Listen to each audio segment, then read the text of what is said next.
in hospitality and in nightlife, especially just in like food and beverage, or let's just say the umbrella of hospitality. When somebody asks you for something, right? You never say no. You always say, let me see what I can do for you. Yo, welcome back to another episode of Attractive Mindset. And today's guest, this man, you cannot come into the city without visiting this man. I'm talking about parties. I'm talking about extravagant levels of just vibes. You know, he's the professional vibe setter. Anytime you want to go out at night or anytime you want to get into anything, trust me, you got to tap in with this man right here, Mr. Bishop. How you doing, sir? I'm doing amazing. How are you? I'm doing good, man. Just glad to be here. Hate to be late, so I do apologize for my tardiness. You know what I'm saying? I try to be. What's the saying? If you're early on time, if you're on time, you're late, and if you're late, you're fired. So apparently, I'm fired. So, it's all good. It's all good. So explain to people a little bit about what you do. Yeah, man. So I am a luxury concierge host based in Miami. What we do is we provide 1% experience. We provide luxury and VIP experiences to the 1%. Whenever people come here, whenever come here to Miami, as far as the trips, as far as wanting to kind of get away, excursions. We do the cars, the yachts, the mansions, the private security, the transportation, the villas, the yachts, the private chefs. Just really curating that special experience and that vibe for people who come into Miami. But we're also based out in 30 other locations throughout the world as well. Yes, sir. 30 other locations. About 30, yeah. I think it's more now. Just to name a few, I don't want to be too long-winded, but we do DC, LA, New York, Las Vegas, San Fran, San Diego, Atlanta. Wow. I don't know if I said New York or not. I'm not too sure. We also are in Africa as well. Wow. Tanzania, Zimbabwe, Tanzania, Ghana, and we're working on Zimbabwe right now. Dubai, Mykonos, Saint-Tropez, Monaco, Turks and Caicos, Costa Rica, Maldives. Wow. Yeah, we're everywhere, man. I mean, our main goal is honestly to make sure people have a good time, a safe time, and also upgrade people's quality of life. That's our main goals, because not just the partying, but just people just come to me just for honestly handling everything. So by default, I guess I'm a glorified project manager and a babysitter. That's what it is. And another term you can use also too is executive handler as well. So yeah, man. I used to work for David Grutman at Story, opened up in 2012. Worked for him for about a few years. Originally from New York. I came here in 2009. I'm from New York too. Oh yeah, what part? Brooklyn. Okay. I got family in Brooklyn. Got family in Bronx. I grew up in Long Island. So, okay. Oh, what part? Yeah, Bolton, Nassau County. Okay, I went to Bayshore. Oh, you went to Bayshore? Yeah. What? Yeah, man. I tell you, man, it's a small world in Miami. Everybody is from New York. It's crazy. Yeah. You know what I'm saying? You know what? Before I even get into that, do you consider me from New York? Yeah. Okay, perfect. All right, good. Now we can be friends. Okay. No, because the problem is that, when I say it, I keep it G. I'm like, yo, I'm from Long Island. Man, you ain't from New York, this and that. I'm like, yo, listen, bro. To be fair, if you are in all the boroughs, right, and Long Island, except for you being in like Buffalo.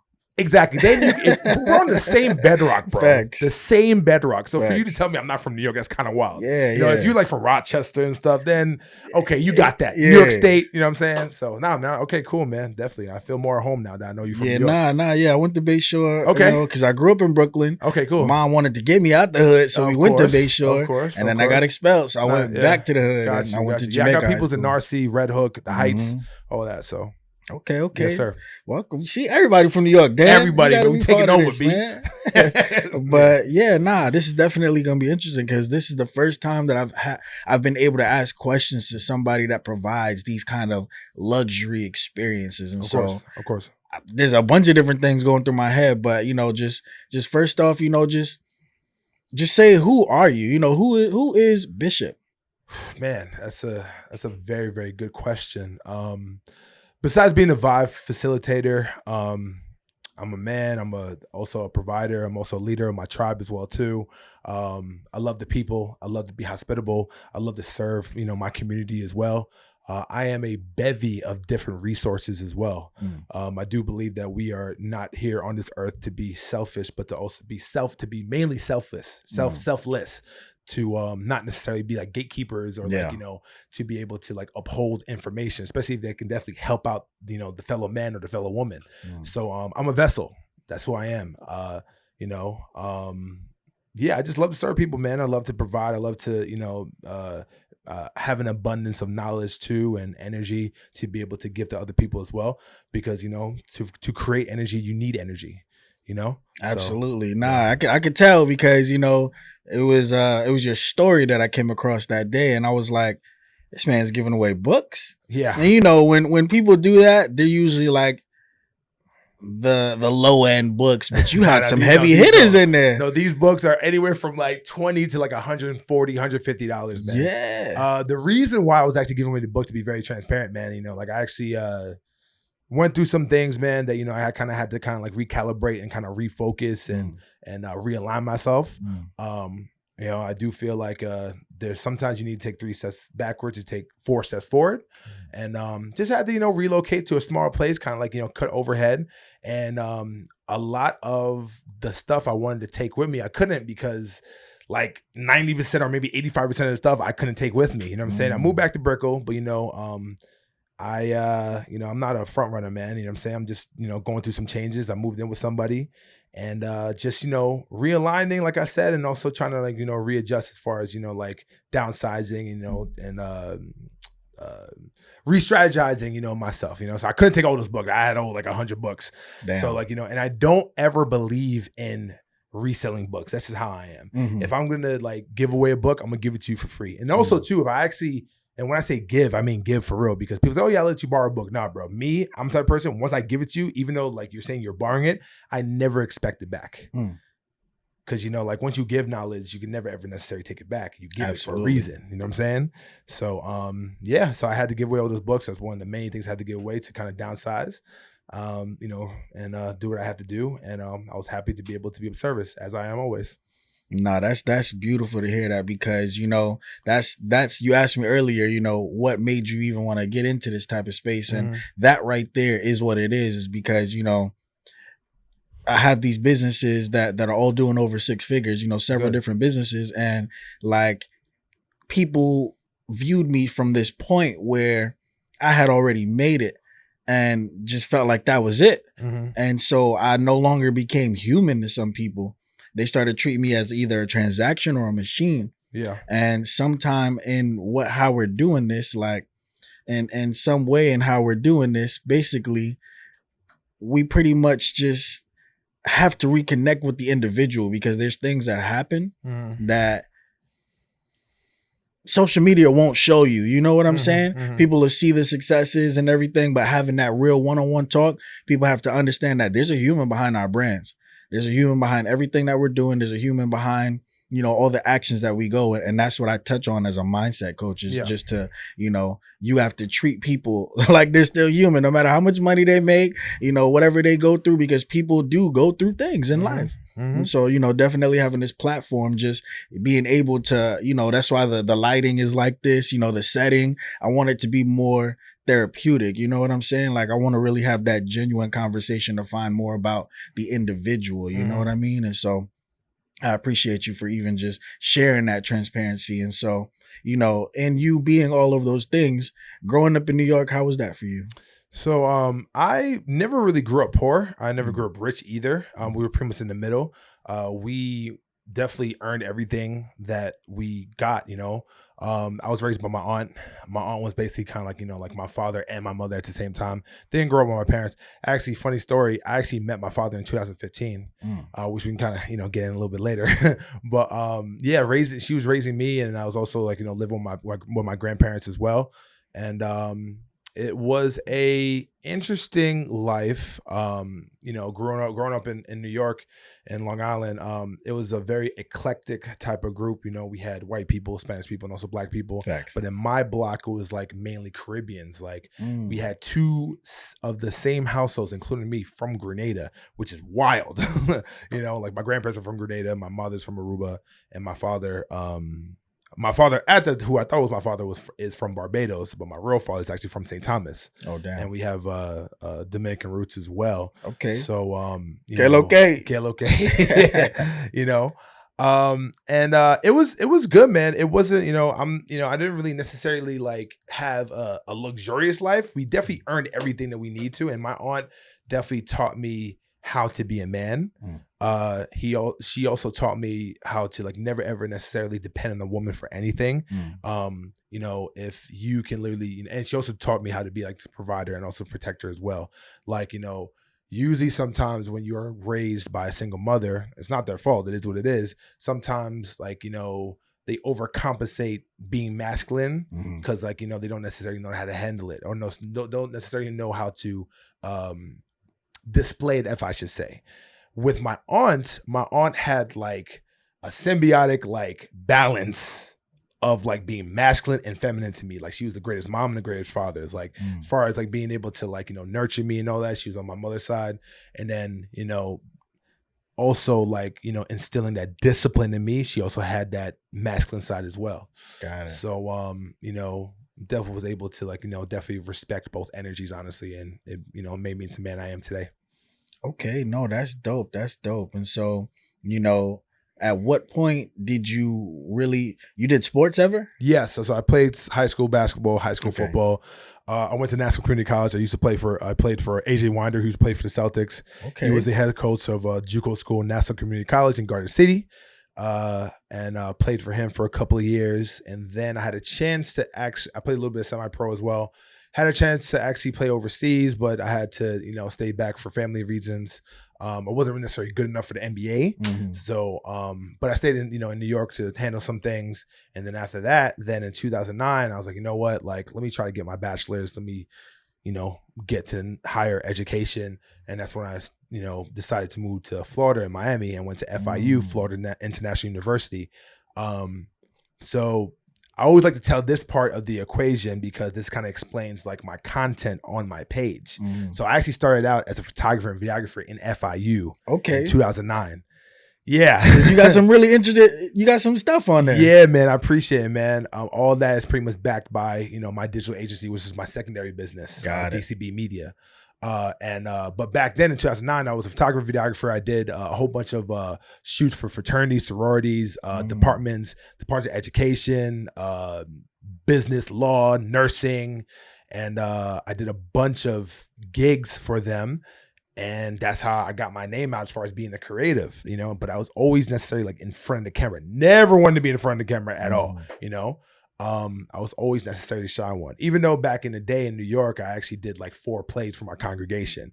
I did 2 star roles, 2 co-roles, but I always wanted to be behind the camera. So I always loved to like create stuff, But then things just switched for me, honestly. I'm trying to honestly pinpoint the time when I wanted to become in front of the camera, behind the camera to in front of the camera. It was probably in correlation when I got my job working security at Story. Okay. And that kind of got me out of my comfort zone a little bit, talking to everybody and, getting myself out there and, just introducing myself and, politicking and also communicating with people. And when I worked at Story, I didn't have a jacket at the time. And I had actually worked at a DJ booth in Story. You ever been to Story? Yeah. Yeah. So like, like the DJ booth is, there's like a door at the far end on the left-hand side. Okay. There's always a security guard there to kind of, man who's ever coming in and out. And that's where I was at first when it first started. I worked there for like 6 months, the first 6 months of my, my 5-year time there. And that was when I was like, meeting all like, the high profile people, like David Grutmans, the Chris Pacellos, Jojo LaHouse, Mo Garcia's, Rob Garcia, like all of the owners and also the operators of Story.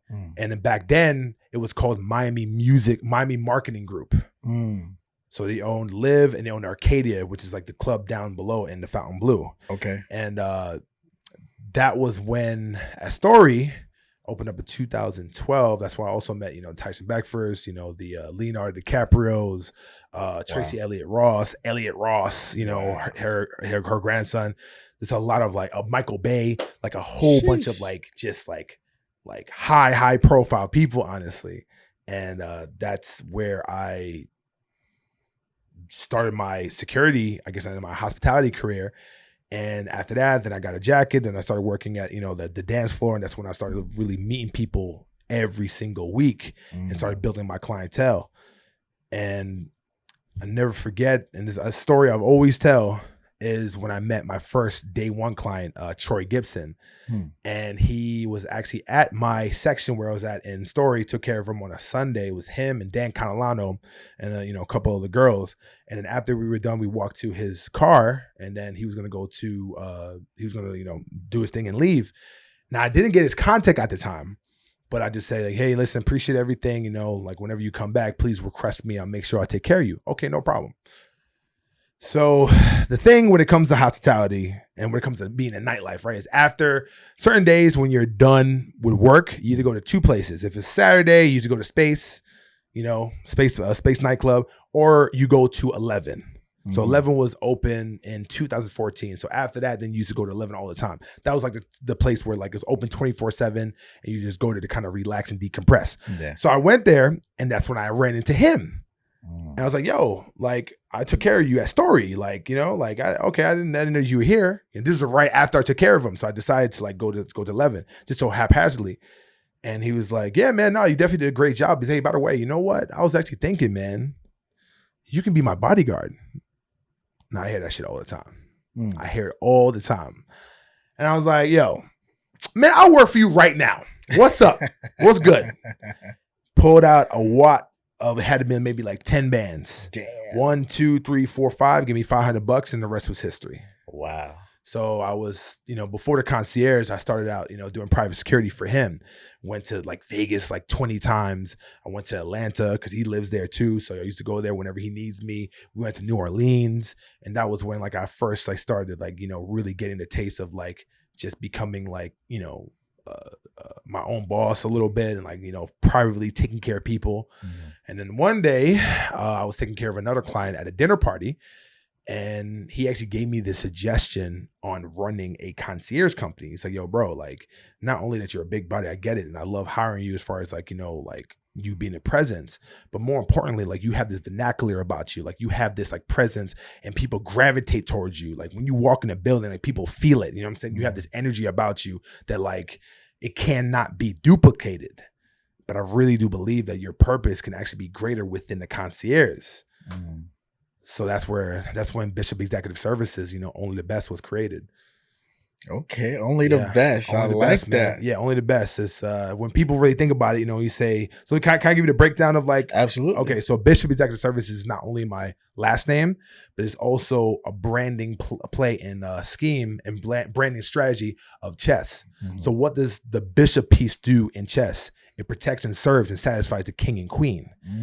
What does a concierge host does? It provides and it protects and it serves the king and queen, the clients, of whatever they need. So that's when I kind of put two and two together. And I named my company Bishop Executive Services just off of the ploy of chess. That's a good tagline though. Only the best. Not only the best, BES, know? So it's just like everything kind of just works out the way it does, man, because I had to actually put this little nugget in there. Bishop is actually my mom's maiden name. It's not my father's name. They were never married. My father's name, Dominican, Rodriguez. Okay. Yeah. So, I'm pretty blessed, and I do believe in marriage to some part, sometimes I do, sometimes I don't, but for the most part I do. But then I was like, damn, if my parents were actually married, like I would have Rodriguez, and then like none of my companies would probably be born, honestly, because I wouldn't be. I'm in the same spot, man. Yeah. I wouldn't be Rich because my last name is my mom's maiden name, which is Richardson, and so Rich is short for that. My first name is Darian. Most people don't even know that. I didn't know that either. Okay, yeah, facts. So it just happened the way it's supposed to. You know what I'm saying? So okay, so can't question God, man. Okay, and so. What was the point where you officially started to, well, before I even get into that, being a bodyguard, like, what is that day to day like? And did you ever have to really deal with somebody on that type of level? Well, the good thing when it comes to working at a high end establishment like Story, you get like the top end, top notch training where you use your mind more than you use your fists. You use your mouthpiece a lot more than you use your hands, your feet, whatever, I would say that 85 to maybe 90% of the situations of the altercation or the situations that almost became altercations actually diminished because of how I spoke. Because you're supposed to be able to talk your way out of mostly everything, you know?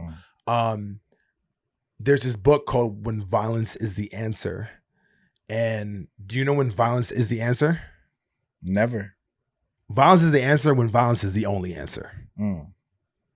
So you know, so hopefully it's never, you know what I'm saying? But there's at times that maybe we're at 1% where you need to defend yourself or you need to defend somebody else or you need to, you know, answer the call. But regardless of the fact, you never ever try to portray that, you never try to push that. So within story, like our training was, we just learn how to use our mouth, man. And you learn how to talk to people, how to de-escalate situations. So me learning that and using that knowledge to put into the bodyguarding, yeah, I've definitely gotten into a few physical altercations, but I mean, you know, not too many in the private end, because if it gets to there, then it's too late. Yeah. You know, so it never should have got there to begin with, unless if it has to be, you know. Got it. And then were you like armed or unarmed? Me, I was armed, but there's a lot of times I was unarmed too, because I go to clubs, I go to bars, I go to, you know, like a lot of these places you couldn't carry, you know what I'm saying? But now since I'm pretty much out of the security game, I'm more in the concierge. But regardless of the fact, honestly, I could definitely say this. So like I have a security and bodyguard silhouette, if that makes sense. You do. Yeah. I can't, that it can never hide, you know? So it's like, I kind of give the client best of both worlds, you know, whereas like I can handle the fun side, but also too, if I need to get down, I can definitely answer the call. But definitely, you know, make sure that you have a good time and you also feel safe at the same time. No, that's dope. Okay. So now we're here. We're at the concierge service. And so I need you to break down textbook definition, you know, in your terms, at least. What is a concierge service? So a concierge service is literally just a great name for being in project management. You are the gatekeeper. You are the middleman. You are kind of like the broker, if that makes sense, of everything that happens as far as, you know, all the activities throughout the trip. So if a client needs a bodyguard, if a client needs transportation, villas, private chefs, jets, reservations, anything throughout their stay, you are the person that's quarterbacking all those activities to make sure the client has a seamless and smooth transition from beginning to end. You know, the beauty about the concierge realm and being a host is that you take on the stress. You take on all the stress so your client does not. We do all the heavy lifting. I do all the thinking. I actually do all of the preparation where the client doesn't even necessarily have to ask. Wow. You know, I'm always 3 steps ahead of my clients at all times. I know some of my clients I've worked with, you know, occasionally or even frequently, it's to the point where I don't even need to ask them questions because I know exactly what they want. And that is actually the beauty of having a concierge company, where it's like, you know, you don't want no buffer. You know, one of my clients, he taught me this, and he was actually one of the most like hardest and just most anal clients ever, man. He was just giving me a hard ass time. But I thank him for that, because he's the reason why I'm so meticulous and so like strict with certain things. He's like, yo, you know, paying you $10, $20, $30, $50,000 for services, I better have a type of flow of the service that you're giving me where there's no buffer. I don't want to wait to get into the line to get into the club. I shouldn't have to wait for the SUV to come through when we have to go to point A to point B. It's supposed to be there already, you know? And that's literally what it is. It's like literally just like kind of like being like the anticipator and like being the preparer of all of the activities. So as if it's like, it just looks like it's supposed to happen and it's just smooth as hell.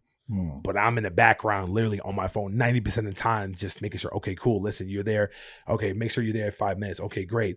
Make sure the atmosphere models at the club, at certain times. So we walk into the club, like we're already there, making sure that the table before we even get to Live or 11, wherever we're at, that nobody's at the spot where we just walk in. It's clean, everything's nice, and then the waitresses, the bar backs, everybody's waiting.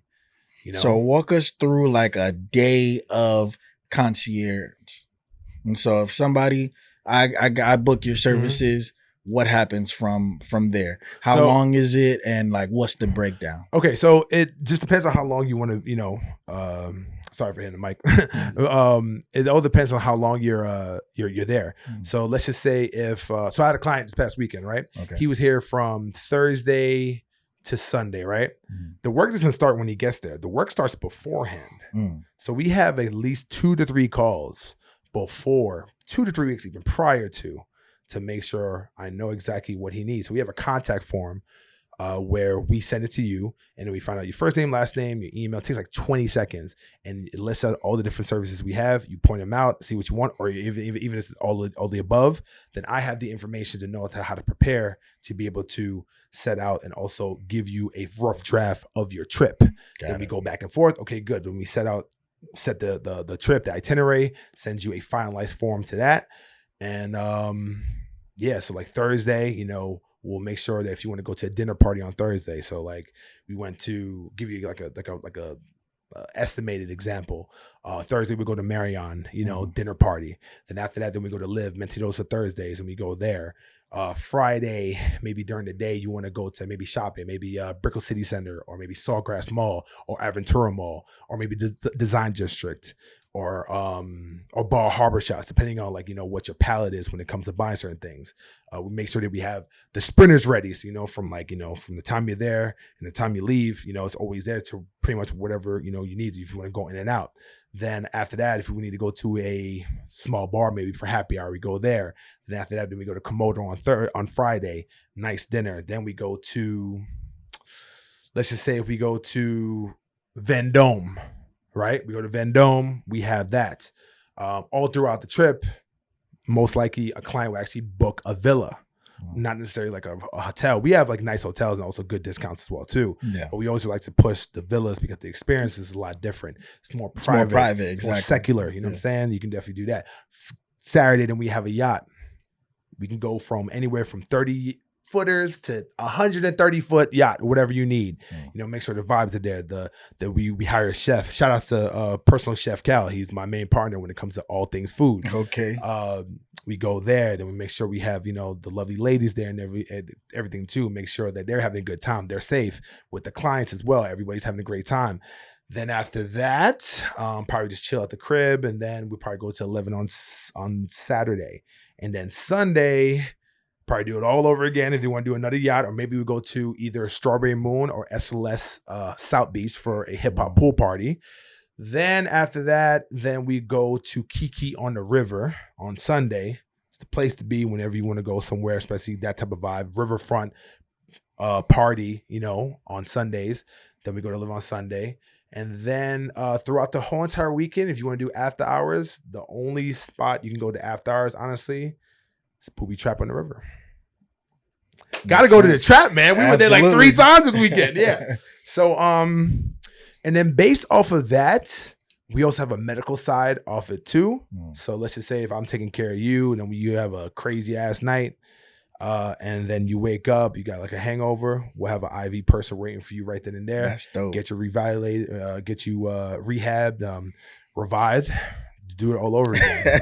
That's dope. Yeah. Okay, so out of all the places that you named, I've only been to 11. Okay. Well, now you know me, man. So that means we're about to be to the rest of them. So okay, yeah, that's what I like to hear. Yeah. So in hospitality and in nightlife, especially just in like food and beverage, or let's just say the umbrella of hospitality. When somebody asks you for something, right? You never say no. You always say, let me see what I can do for you. Got it. That's the lingo. Because in the world of concierge and hospitality, you have to show your client that you have no limits, you have no bounds, respectfully. Yeah. When it comes to providing a service, because if you can't do it, he gonna find somebody else that can. Facts. Okay. You know. And so in providing all these services, so now you transition from being a bodyguard. What was that transition going into concierge? Like, how did you even get these connections? Well, the connections I got honestly was through story. Okay. The times of me meeting people in story and just connecting with them, staying with them, and then telling them like, the different services I have, and just being a network king is what I like to call myself. Like I do think that, I definitely have a lot of superpowers, but I do believe that one of the greatest superpowers I have is the art of networking.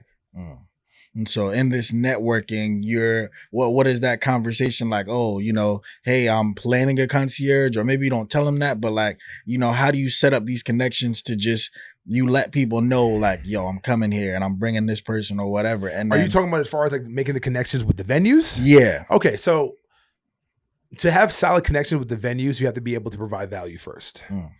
And for you to actually provide value, you have to have a name for yourself as well. So your reputation needs to be intact at all times, and you need to protect it with your life. So one thing about me within my services, what I do is that my face is clean. I never screwed a client over in my life. I always have tremendous valor and also tremendous respect and integrity as well too. And I always bring something to the table when it comes to these venues, So I've always had this saying is that, when you give, you expect nothing in return. That's just how like the law of nature works pretty much. So working with these venues, once you show them the type of money that you can bring, then they want to necessarily do business with you. And then they know that you're actually serious. Yeah. Because there's a lot of dudes out here that say one thing when it comes to this. There's a lot of front runners in this business. Like they say they can do this, but the thing is they just know somebody who can actually really do it, but they actually act like they're the person. There's a lot of middle people within middle people within middle people. Unfortunately, like that's the game of like nightlife. Like everybody's a broker, which is crazy, But once you get closest to the source, and then and you have that relationship with that venue or with that yacht owner or with that mansion owner or with like the top sales rep of those hotels, like that's when like the relationship can be solid as much as possible, because you're directly giving business to them, and then that's when you actually get reciprocated. So got it. And okay, and so these venues now in return kick out things to you as well. Yeah, so like it just depends on what you want to do. You can leverage it as far as maybe getting free stuff. You can leverage it as far as maybe getting commission, depending on what the venue is. It just depends on who you are as far as how you want to handle that type of relationship. But I always make sure that I give value first before asking for anything. Absolutely have to. Okay. Yeah. And so at what point did you know that concierge is what I want to do? This is where I'm going to go with it, and this is what I'm settling for? I wouldn't necessarily settle for. I won't use that word. I just know that the concierge and nightlife hospitality is just one chapter of my story, because I have bigger plans of what I want to do in the future. Okay. What do you want to do? I'll tell you. So, within the next 5 years, I do want to have like the Bishop brand to be like a nationally, or not even nationally, or like a internationally known brand. But my main goal is to be the next Robert Smith. Okay. That's mergers and acquisitions. Okay. That's the end goal. Okay. I like that. You see the bigger picture, yeah, right? That went super big. Okay. Yeah. That's because what I've realized is that I've always loved serving people. But as you get older, you just serve people in different ways, Absolutely. And when you have a certain business that they trust you with their lives, they trust you with their trip, they trust you with everything. Once you actually build that authority, they're gonna trust you with your money, with their money. And once they already trust me with their money, what's the next step? Help them make more money. Kind of like what you do with your mindset coach. You know what I'm saying? Maybe not necessarily in mergers and acquisitions, but you help people get more money 100%. by fixing their mindset as far as business, right? Mhm. The same thing what I'm trying to do. Like people come to me for everything, literally everything, you know? So yeah, that's pretty much that's definitely one of the goals. And then how I exemplify that is just through like, you know, my pillars of knowledge, you know? My pillars of knowledge is nightlife, hospitality, which is kind of one, content creation, personal branding, and also networking. So once I'm mastering all of that, then I'll be able to take everything else to another echelon, honestly. Okay. You know? So have you started like doing speaking gigs and yeah, stuff like that? so that's the thing too, man. Like I've always like that's the other thing I want to do. Like, you know, I do want to be on so many panels as much as possible, you know, by speaking with my pillars of knowledge. Yeah. I did my first panel. Do you know Jordan? I think Jordan King. I think his name is Jordan King. He's from out here. Nah, he lives in Delray. Sorry about this. I gotta. It's all good. I gotta pull. I gotta. My intrusive thoughts when you said, "Do you know?" I wanted to say the Muffin Man so bad. Do I know the Muffin Man? Yeah. No, I should I? No, it's from, like should I know the Muffin Man? It's from it's from a movie. Oh, okay. Sorry, I totally lost that. It's all good. My bad. Hey, clip that shit. You know what I'm saying? You can use me as a viral moment. Yeah, that was bad. That was terrible. It's from Shrek. Even you got the producer laughing, bro. Don't laugh at me, bro. What's wrong with you? You know what I'm saying? Oh man, that's gonna be a clip. That's gonna be clippable. That's gonna be a clip. Jordan Harold. Yeah, he does a bunch of events. I was on his last event, the NFT fashion show, and they had a fashion show, and then they had a whole bunch of different speaking engagements on like different, you know, different categories of like, you know, of different things. Like, you know, we talked about that. I was on the panel of the creator economy. Okay. Yeah.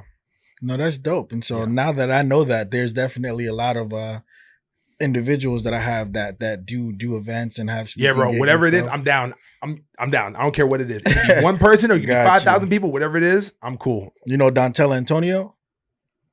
They call him the king of content.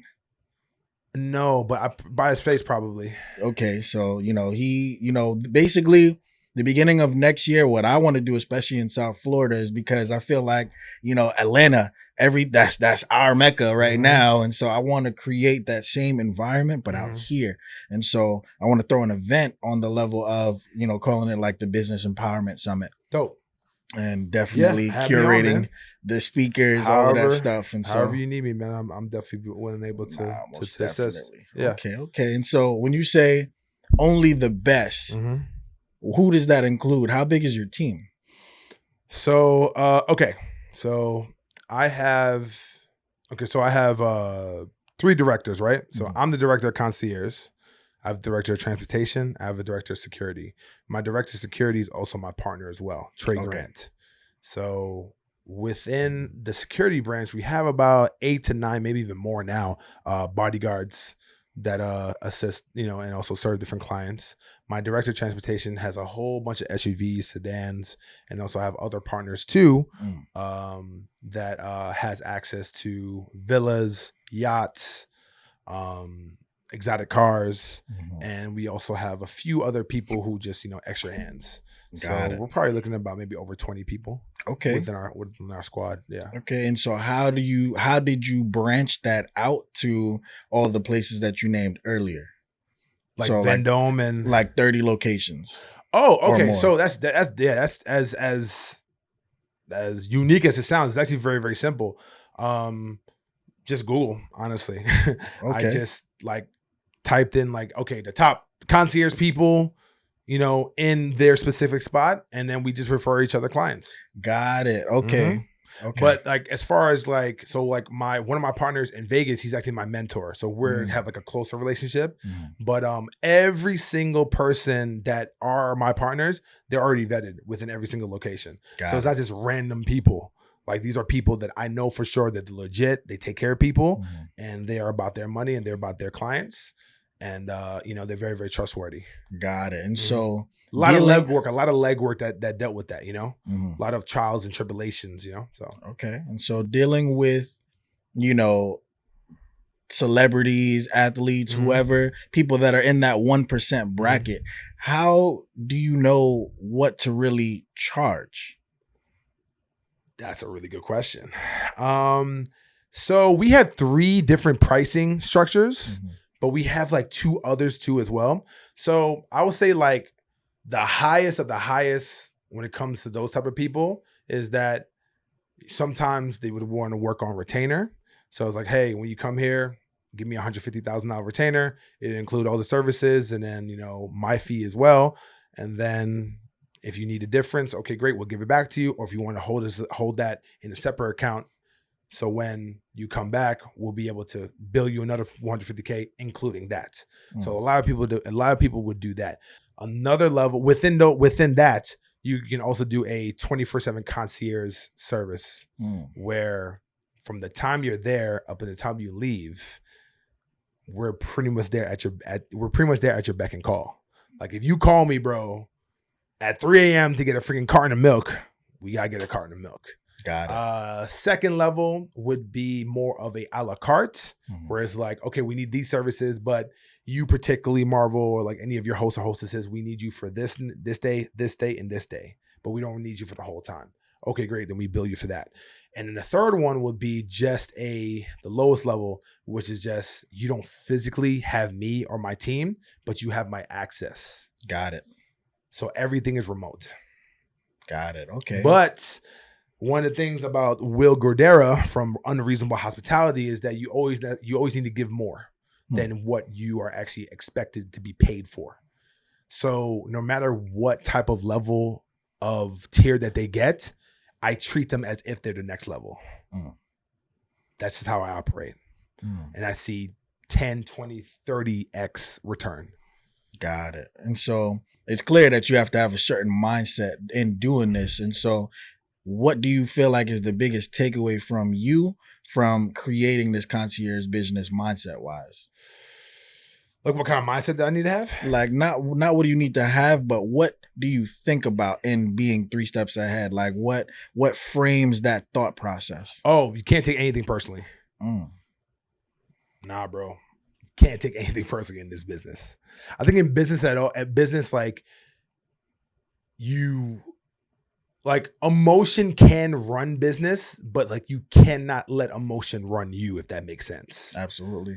It can be a fuel as far as like you becoming successful, but if you let that emotion rule over you, it will destroy your business. So there's times where things don't necessarily go the way it's supposed to, and the client may, lash out or like say something or whatever, but it's never ever necessarily you. What I've always realized is that, one of the quotes from one of the agreements from the 4 agreements is you never take anything personally, ever. Because it's never ever you. It's the idea of you, or it's something from you, but it's never personally you. Got it. Like if we have an argument right now, it's never ever necessarily a person, not always never necessarily a personal thing, Like let's just say this, right? Where I just say, you know what, screw your podcast, I'm not coming, I'm just gonna flake on you, right? You will be upset and you let me know how you feel, but not because of me personally, but it's because of the idea of me or what I did, if that makes sense. Not because of Marvel Bishop, but what I represented to you that today, if I would have canceled, if I would have flaked. So I've actually kind of mastered emotional intelligence. Okay. So I probably would just say, okay. Yeah. No, that's great. No, that's cool. That's cool. But regardless of the fact, just don't take anything personally, bro. Yeah, like absolutely. you can. Yeah, you can, bro, because I give you, especially in my business, man, where like, a lot of people that I deal with, they work at the clubs 3, 4, 5 times a week. And there are times where if something happened where like we don't necessarily agree on a minimum or something, or like, we kind of go at it, it's never ever personal between us. We just have to just get to it. You know what I'm saying? Because they're also dealing with a lot of other people as well. So if they lash out at you or if they say something that you may not necessarily like, like, bro, grow some balls, bro. Like, Yeah, you know, got to. like it's not you. It's just whatever they're going through versus whatever you're putting them through, but it's never ever personal. Got you. And so in having that mindset, what kind of SOPs do you have set up for somebody to be part of Only the Best? Yeah. So I'm actually, you know, it's a really great idea. I'm actually reestablishing all my SOPs right now. Okay. Where client comes in, we give them the form, they get a call, we find out exactly what they need, book it, and then we go from there.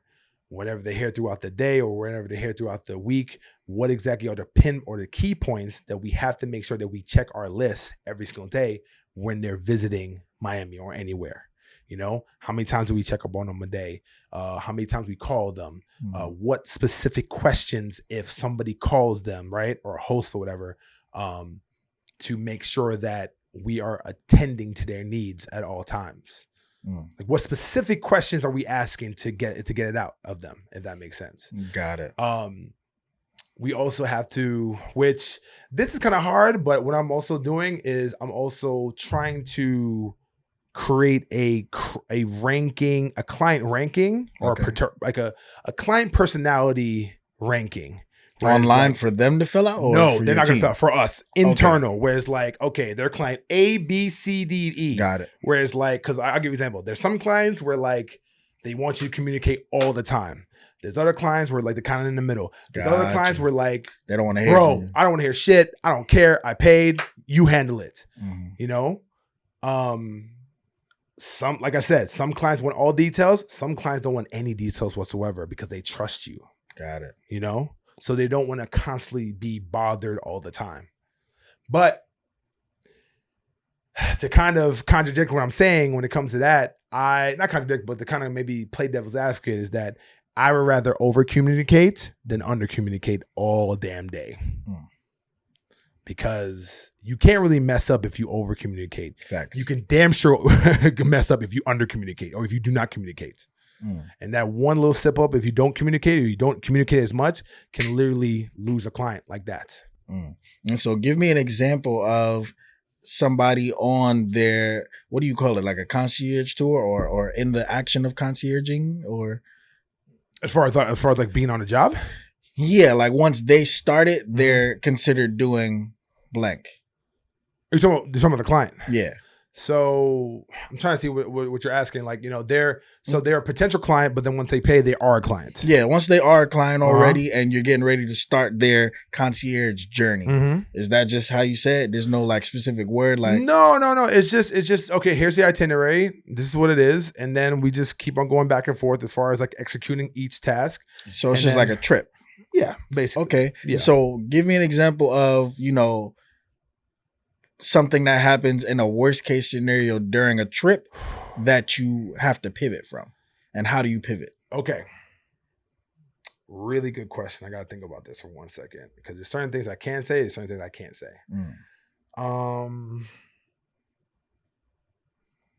Okay. There was a time where we got a sprinter for one of our clients, and the sprinter was trash.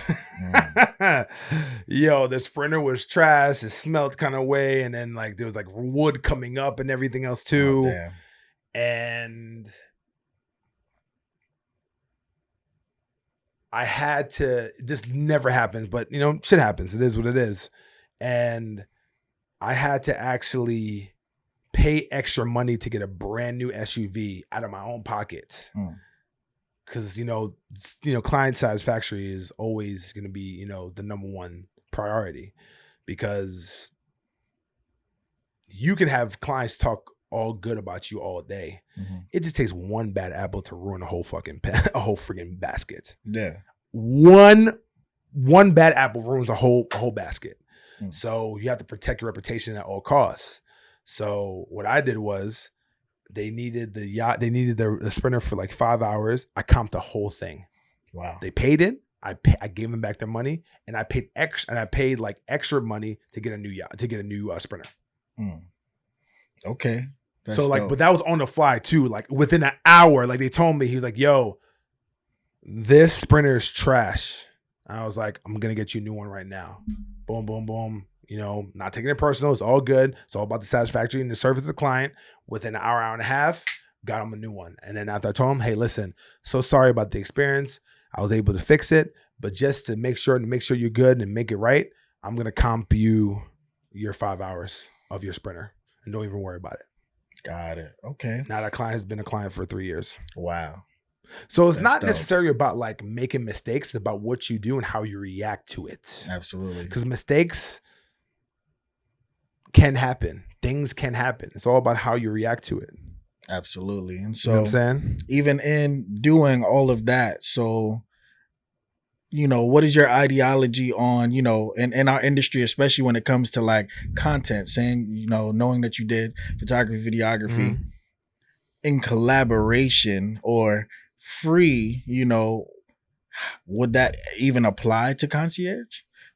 Have you ever done things like that to bring people on to give them an experience and then just, hey, this is what we have going forward? As far as using the content?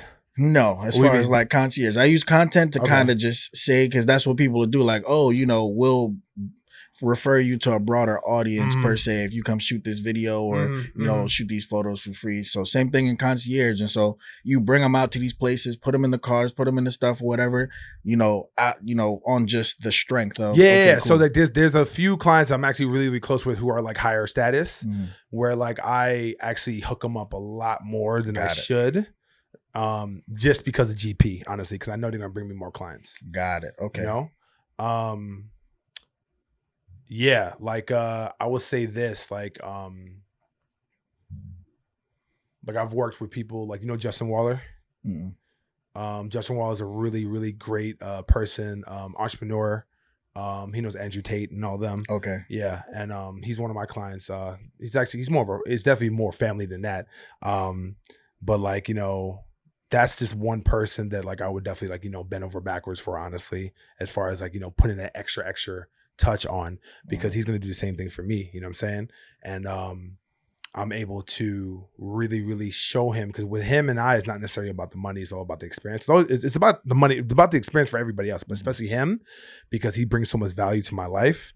I make sure I definitely do what I have to do in order to give him that extra touch, if that makes sense. Got it. And so now, even in you saying that, the question that I want to ask on that is, do you ever deal with complacency?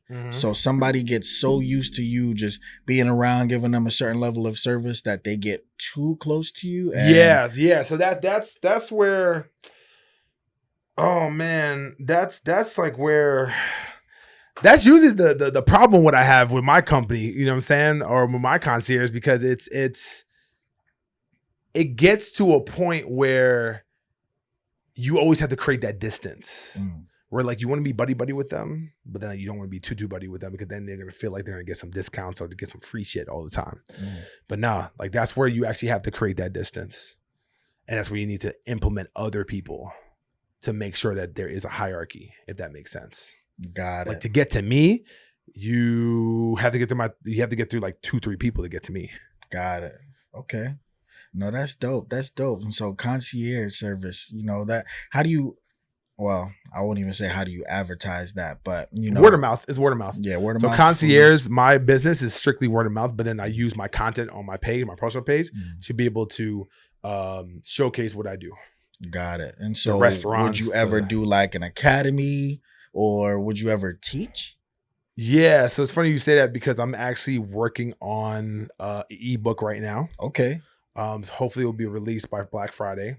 And then within a year from now, I'm actually going to release some type of like Bishop Academy for to learn to teach people how to become like either promoters or become concierge hosts and other facets as well. Become the best networker, to become the best, how to use content, or how to like, leverage content for your brand as well, to how to use your personal brand to leverage your other businesses as well.